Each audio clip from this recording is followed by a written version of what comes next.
In February, Pope Francis convened an historic conference to address what he called the scourge of sexual abuse by Catholic clergy. It comes after decades of denial and worse. How can the Church and its faithful find a path forward with such terrible legacies still unfolding? Let's ask. From our studio at Queen's University in Kingston, Father Raymond de Souza, chaplain and editor-in-chief of Convivium.ca. And here in our studio, George Weigel, Distinguished Senior Fellow and the William E. Simon Chair in Catholic Studies at the Ethics and Public Policy Center in Washington, D.C.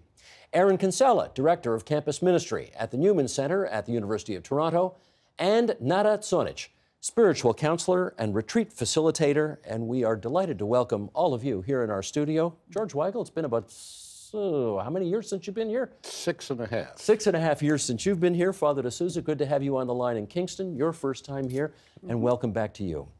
Let us start, George Weigel, with you. A month has passed since about 200 bishops, cardinals, and other senior clerics in Rome gathered to discuss the abuse crisis. What do you think was accomplished over the course of those 4 days that they met? I was in Rome for all of that time, Steve, and I think we can say some things were accomplished.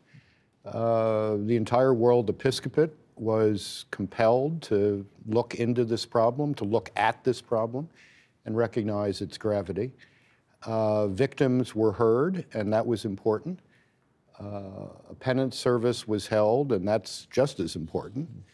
But I think a number of things that could have happened did not happen. The sexual abuse crisis in the Catholic Church does not simply involve the abuse of minors.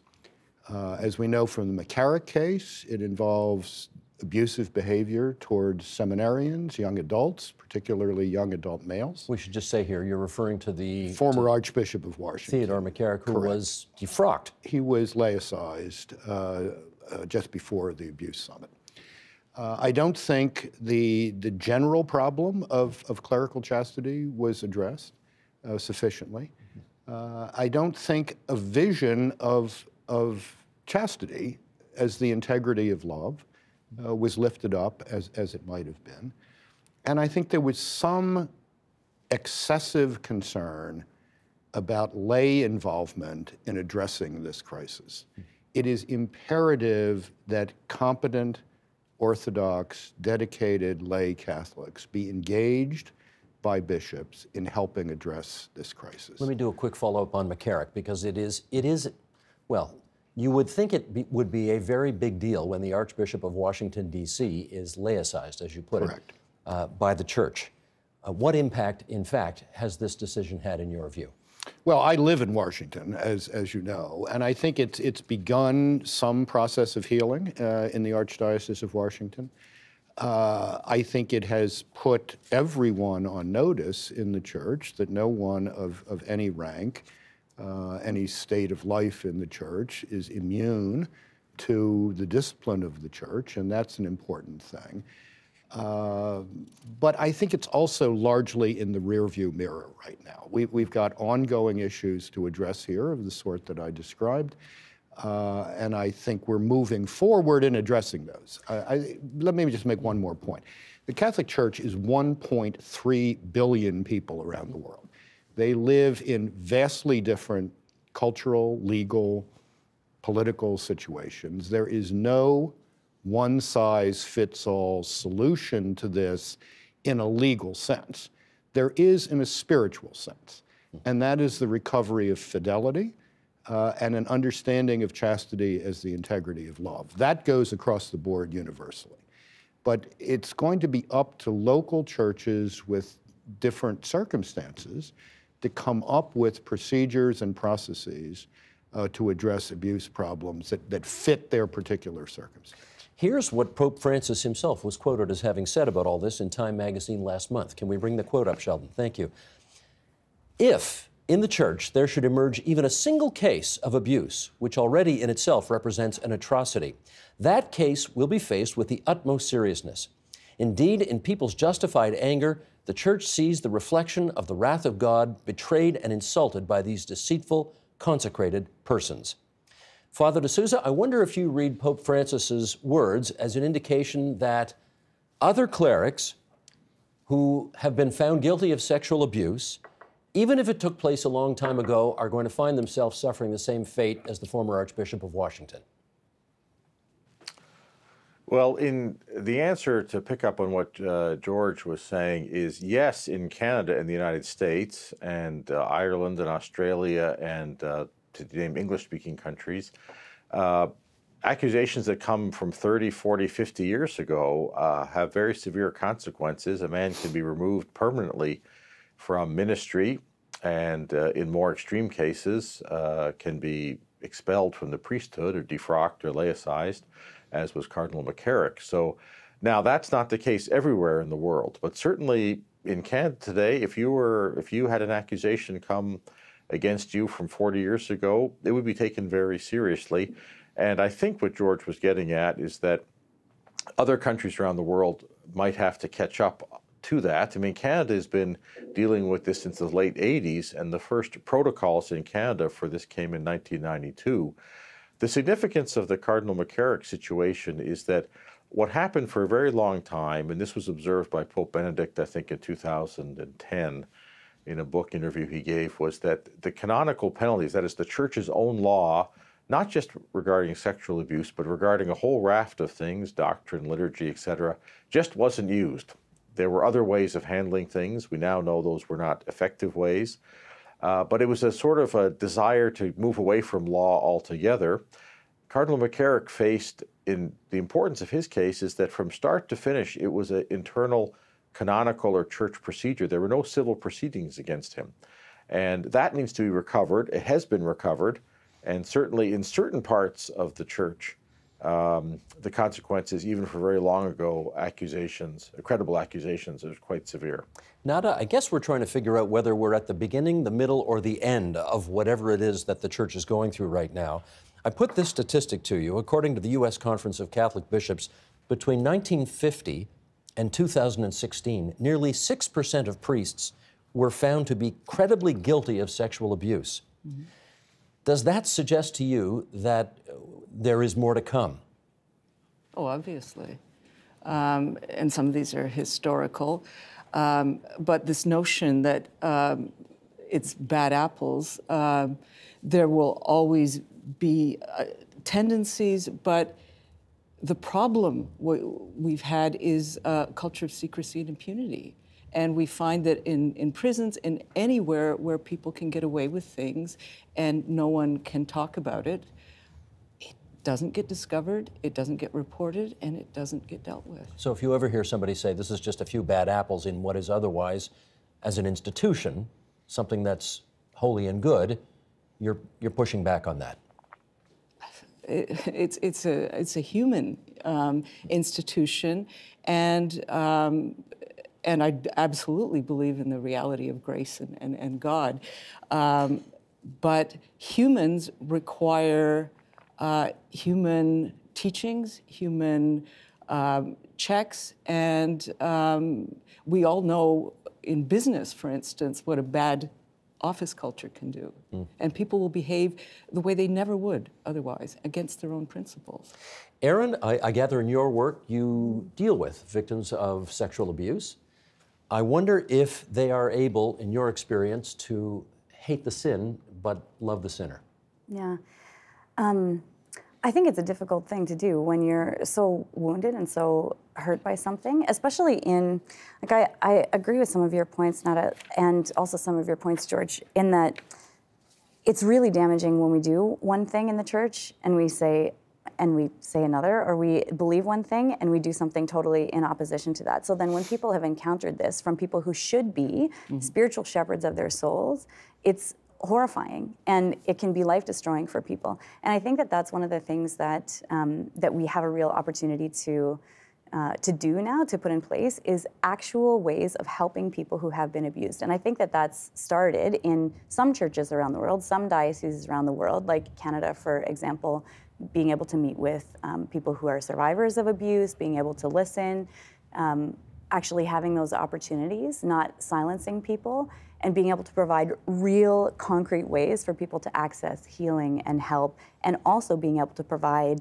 some kind of advice, some kind of input to bishops, to dioceses on what needs to be in place for reporting mechanisms, for help for survivors, because they're the ones who've gone through it. So you say there's an opportunity now. What is special about now? I mean, I think if you're looking at the Archdiocese of Toronto, for example, there have been safe environments protocols in place for like 20-something years in this diocese. And I think that's similar to dioceses all across Canada. But I think in the Church Global, the situation is very different. And one of the stats I read was that 50% of dioceses are still working on this. They either have nothing or they have something in place. So I think the opportunity is there for especially those places that have nothing, but then also for us to be able to reevaluate how we're doing things, how we're listening to people, and also to be able to provide for those places in the world that may not have something. Like, we're a global church and our situations are different, but there are some best practices in safe environments that, I mean, are applicable everywhere. Don't abuse people. How can you report things? How can you support people's healings? Those things are universal. So, George Weigel, let me expand the conversation a bit, because last month Pope Francis acknowledged that nuns in many parts of the world have been sexually abused by priests and even by bishops. What is your explanation for the pervasiveness of this kind of sin? Let me, before I get to that, Steve, pick up on something that Aaron just said. And let me say something that will sound initially a little counterintuitive. The parts of the Catholic Church that have taken what is a societal plague around the world, sexual abuse goes on everywhere, in every society. We have actually something to offer to other institutions willing to come to grips with Which is this. what? Exactly what Aaron said. Early warning systems, protocols for dealing with abusers, review boards for assessing allegations. In the United States today, there is a massive problem of sexual abuse in the public schools. This is not investigated by state attorneys general who are investigating the Catholic Church. This is not investigated by teachers' unions. This is scandalous. We have... Sorry, by teachers on their students? Is that what you're alleging? Exactly. Okay. I'm not alleging it. It's empirically demonstrable. There were 400 and some accusations of teachers abusing students in the Pennsylvania public schools in a recent 2-year period. Same in the state of Texas. This is scandalous, awful stuff. And the parts of the Catholic Church that have taken this seriously, both at the prevention end and at the healing end, really do have something to offer other institutions in society. But is your point here that the church is taking steps that you see much of secular society not taking? That is exactly right. That's your point. And I think that needs to be recognized by public officials who have a tendency to focus on an easy target that we have created. I mean, this is our problem. We can't blame this on the world. We should have dealt with this a long time ago. But the fact is, abusive sexual behavior, not just with children, but across the age spectrum, is a societal plague, whether we're talking about the trafficking of young women from Asia to North America, whether we're talking about abusive behavior on campuses. This is a societal plague. And the parts of the church that have taken this seriously, and there are some, as Aaron was saying, really do have something to offer. And that should not be missed as we deal with the fact that there is a serious problem of infidelity to the church's teaching, whether it's men and women, men and men, clergy with children, that has to be addressed for the sake of the purification of the church. Father Souza, let me put a couple of critical voices to you and get you to react to those. These came out of the Vatican Synod. Sister Veronica Openibo from Nigeria said that the clergy displayed, quote, mediocrity and hypocrisy dealing with the abuse crisis. There was a Polish lawyer representing a survivors group, having met the Pope before the Synod, said of him, the Pope clearly gets it, but he is scared of upsetting bishops who don't. The question is, do you believe that the Pope has the power over his clerical flock to lead the church in the right direction right now? Yes, I mean, the Pope in the Catholic way of doing things has a lot of power, and both his predecessors, John Paul in 2001 and Benedict subsequently made significant reforms, and Pope Francis is building on that. the point that those two critics made is really about a clerical culture. Mediocrity and hypocrisy are not limited only to sexual misconduct. And a clerical culture, I think the Nada mentioned, culture of secrecy, that's what needs to change, and in many ways is changing. I mean, there's a case in Montreal very recently, Brian Bouchek, sentenced for sexual abuse. He's a priest, and the statement by Bishop Thomas Dowd was something that 20 years ago would not have been heard. There was no silence, no secrecy there. A culture has grown up. The acts in question have always been contrary to church law and civil law, but this culture of speaking about it, what George is getting at is that there's sexual misconduct that can be not with minors.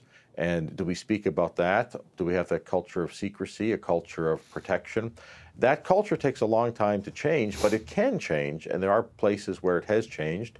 And without being, boastful, Canada, because we started confronting this earlier, that clerical culture has changed. I mean, just go to any website of any diocese in the country, and usually there's a reporting mechanism there on the website. That's a different kind of culture that's prevailed. Now, specifically, the Pope can change legislation easily, relatively easily, and he can lead by example, again, relatively easily. Culture change, though, takes time. And if you ask, or if you listen to what Pope Francis said about the summit in February, it was that broader culture change that he was aiming at. That can't be done overnight, but there's a lot of things the Pope can do to advance that culture change. Can't be done overnight, but Nada, do you see steps being taken to change that culture that give you some encouragement? Well, I'm quite astounded at the notion that the Church is in the forefront of dealing with sexual abuse. In spite of what you've just heard? Well, yes, but I also heard Dr. Weigel's recent agenda program with you, where it was after the John Jay report, where he said in 2011 there were 11 credible cases of sexual abuse and we were done. That was over. And now all of a sudden it's the public schools, and of course there's incest in families. Of course there's all sorts of things, but that sounds like a rhetorical red herring. We're talking about the Church's approach and this notion that we have canonical procedures and we should use those rather than legal ones. That has been the history, and this it's against the Church's sexual teaching and fidelity. How do you make people understand fidelity? It's like, how do you make people understand that stealing is a crime? It's not simply commanding it.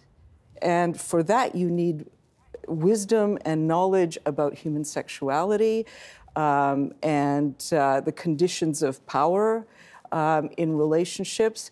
If you look at the Church's sexual teaching, it does not privilege trust, consent, respect for the person. There are categories of who may be with whom under what conditions.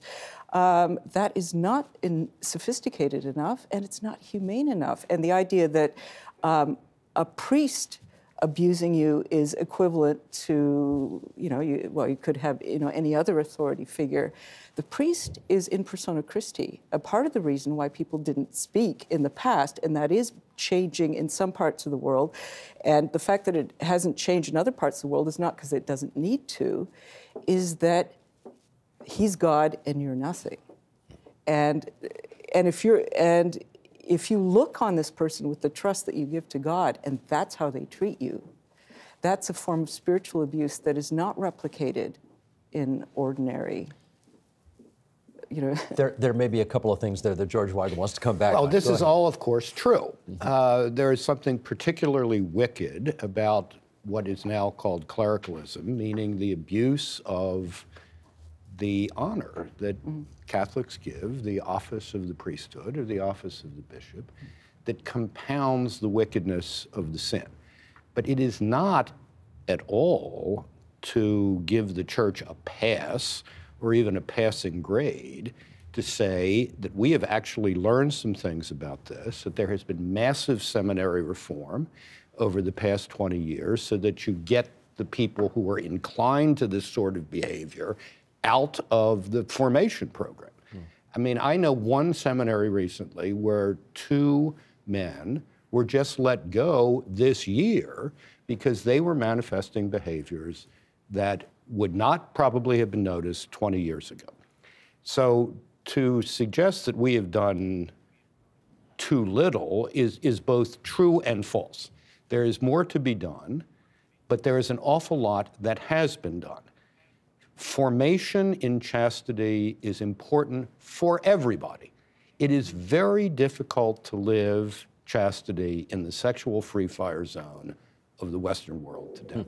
This is particularly difficult in terms of celibate chastity, but it's also true in terms of marital chastity. The Southern Baptist Convention in the United States just issued a report on sexual abuse by married clergy. Now, this is not to give us a pass, but it is to understand that celibacy is no more the cause of sexual abuse than marriage is the cause of spousal abuse. Well, let's put that up for debate. I mean, let's hit it on the head. Do you think that celibacy is at the root of this, Erin? So, I mean, I can speak from personal experience on this. And what I would say to that is... you should just explain that, what you mean by that. Yes, so I definitely will. I've been discerning in the church in terms of vocation in the last number of years. And so right now I'm in formation for a life of consecrated singlehood. So if I'm looking at what that means in Sorry, just for the rest of us. Sure, yes. Does that mean you're trying to become a nun? So it's slightly different than that. So the same canonically, it would be, I would become a spouse of Christ, but instead of living in community, like a nun wearing a habit, those kind of things, I would live on my own, but in the community that I'm in. So right now I serve with university students, that's my community. And I would serve the diocese. So essentially it means that I give my life for the church. And you have taken a vow of celibacy. So, and I will have. I've taken a temporary one now, but when that happens, God willing, I will give my whole life in that vow of celibacy. And so for me, one of the main points of my discernment has been whether or not I'm able to live that for the rest of my life. And in my experience of that, in that discernment, and through that prayer, through that formation with excellent formators, I recognize that as a gift that God has given me, that I see it as a joy and it manifests in joy in my life. And so it's not a repression of sexuality, it's not cutting down something, it's not just shoving things into a dark place in my heart where I ignore them. It's actually looking at human sexuality and what that means. And if that fundamentally is showing us that actually we were created for union with other people, then for me, that's expressed not in union with one person, it's expressed in union with the church, with all of the people of God. And that gives me deep peace, deep joy. Can I say, genuinely, sincerely, I am thrilled for you that you have found that, and it is obviously so meaningful to you. Can I follow up by saying, with no disrespect intended, that this may just not work for a huge other chunk of the population? Yes. And therefore, is it a problem for the church in general? Right. So the other comment I would follow that up with is that right now I'm also blessed to be able to take some classes. I'm doing my master's in theology. So I'm studying with seminarians from, I think, 4 or 5 other dioceses in Ontario. And I can say that from their experience, their sharing, they are amazing men who are being formed by excellent formators, and all of them embrace this view of celibacy as well, like this embracing it as a gift. So I can say in my contact with them, but I also know that at some point, it becomes a choice, and it is a choice. And so who knows, maybe 20 years, I will meet the man of my dreams, who's the most wonderful man on the face of the planet. What are you gonna do then? And then I'm gonna choose Jesus, because I said yes to choosing Jesus. And the reality is that some people will just not do that. There are some priests who will not do that, and they will break that vow. And it doesn't mean that the priesthood is a bad thing, and it doesn't mean that celibacy is not a gift. What it means is that they are unfaithful to the promise that they made. Can I follow that up with George? There are plans, apparently, for married men to become ordained priests in the Amazon region of this world. What do we think of this development? Well, there are discussions that will be underway in October. It's not at all clear what the result of those discussions will be. Celibacy has been, as Pope Francis himself said very forcefully at a recent press conference, a great gift to the Church for centuries. There are, in fact, married priests in the Catholic Church today.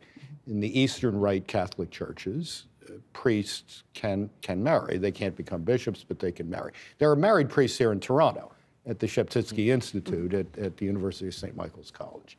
This has always been understood to be an exception. Whether this exception will be extended to Amazonia, I'm not sure is a particularly good idea at this moment, because given the current state of affairs in the church, you will then get the Germans asking for this, and the Belgians asking for this, and the French perhaps asking for this, and suddenly the whole structure of a clerical celibacy in Latin Rite Catholicism has dissolved. But this will be on the agenda at a meeting of bishops from the 7 countries involved in the Amazon region in October in Rome. I will be there for that, so you can perhaps invite me back afterwards, and we can talk about that. Report back to us. Yeah, okay, right. Very good. Well, Nada, I do want to get your take on this. We know that many priests are gay. The numbers, according to the New York Times, vary from anywhere between 30 and 40%. I know Gary Wills is a name I shouldn't bring up with this group, but he says the legacy of John Paul II is essentially a gay priesthood. Many of them do not practice celibacy. What do you make of all that? Well, I wouldn't even call them gay priests. They're homosexual priests in the sense that to be gay means you own and accept your gayness, and then you'd have to take moral responsibility for it. Like you have to live it in the world and decide. So this is not that, obviously. Well, this is homosexual, which you accept that you are a condemned person, that you are an unnatural person. At least you are built, you're intrinsically disordered. That's the technical thing. There's something wrong with you that you must combat all your life.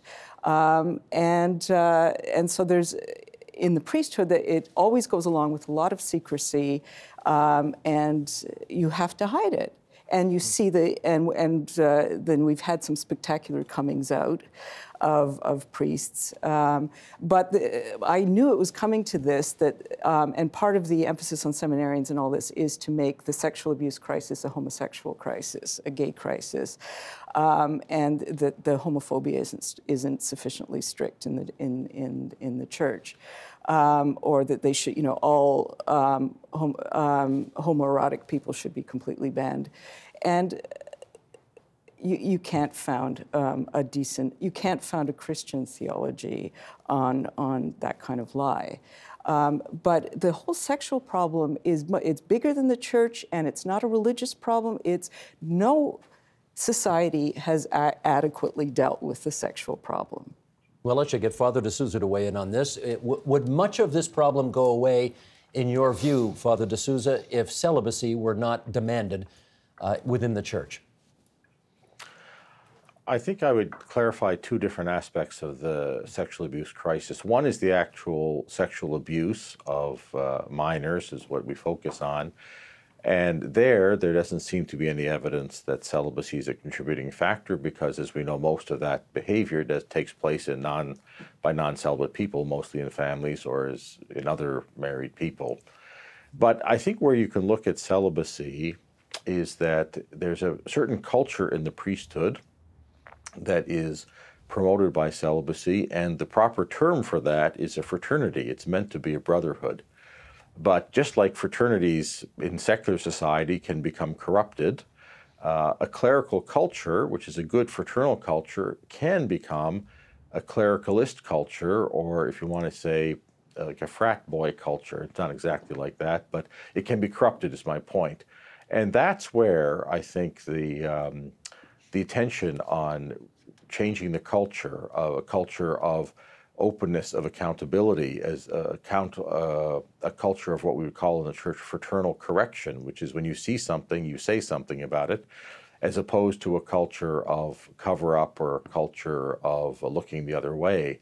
That's where, in my own view, celibacy per se, as a contributor to sexual abuse, is not a cause. There's no evidence for that, and it is a treasure in the church, as Aaron very beautifully just expressed. But a clerical culture, a fraternal culture, can become corrupted. And when we see the things that really get people angry, a culture of silence or a culture of cover-up, That's a priestly culture, a clerical culture, a fraternal culture, which has been corrupted. And that's a long-term process. But the clerical culture of 1970, 1990, 2010, there have been changes there, and I'm heartened by what Erin says from her experience on campus with current seminarians. That clerical culture has changed. So that's where I think, not so much on the misconduct, but in the way it's handled, where I think the culture of the priesthood, and it's going to be a celibate, it is a celibate priesthood, so our culture is going to be a celibate culture, has to be an authentic fraternal one of brothers living together in mission, holding each other to account, and not a corruption of that where we look out for our own, as it were, and protect our own against supposed attacks from without. That's where I think celibacy and the culture of the priesthood needs reform. Okay, with literally just a few minutes to go here, I want to see if I can get one more item on the table here. And George Weigel, I'm going to start with you. You may not accept my premise here, but humor me for a second as we go through this. Okay, almost 30 years ago, Mikhail Gorbachev came in. He brought perestroika, he brought glasnost. He tried to reform the Soviet Union from within. There is no more Soviet Union. The Chinese authoritarian dictatorship appears to have learned that lesson, and they are going for, economic perestroika, if you like, but certainly not political. Right. I wonder if the church has learned that lesson, those two examples, and decided to follow more the Chinese as opposed to the Soviet example. Well, I certainly hope the church is not following the example of Xi Jinping, who is presently locking up millions of Muslims in concentration camps. Not that part of the example. Northwest China. Yeah. The church doesn't need to look to an authoritarian regime like that of China to fix itself. The church has the resources to fix itself in the people of the church, some of whom, if I may say, you've been talking to around the table here. Everyone here is committed to an honest church living chastity as the integrity of love.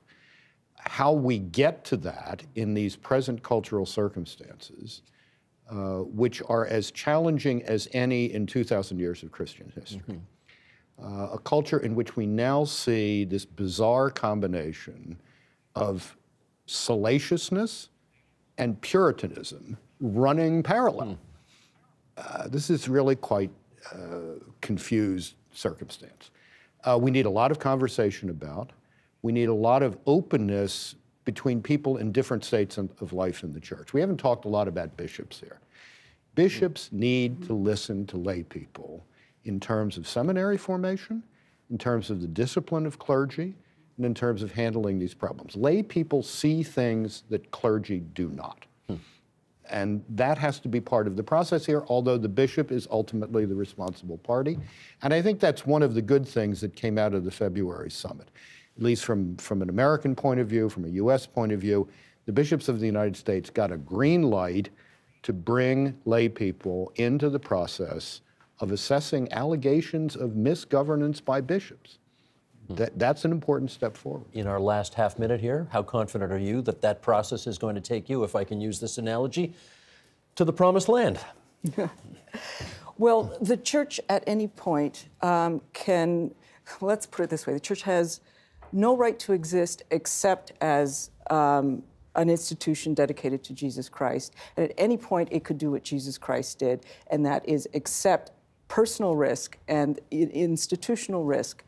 And he who seeks to save his life will lose it. He who loses his life for my sake will gain it, Jesus said. And the church at this point can decide, at any point can say, we will do the right thing, and we will leave it to the Holy Spirit and how that will fall out. You have to trust in God, or you're just BP reacting to an oil spill. With that last word on the record, I want to thank all of you for coming in today. George Weigel, let's not wait 7 years before we do this again. Pleasure. And Father Souza, great to have you on the line from Kingston as well. Thank you, Steve. Great to have you all on TVO tonight. Thanks so much. Thanks, Steve. The Agenda with Steve Bacon is brought to you by the Chartered Professional Accountants of Ontario, helping businesses stay on the right side of change with strategic thinking, insightful decisions, and business leadership. Are you on the right side of change? Ask an Ontario CPA.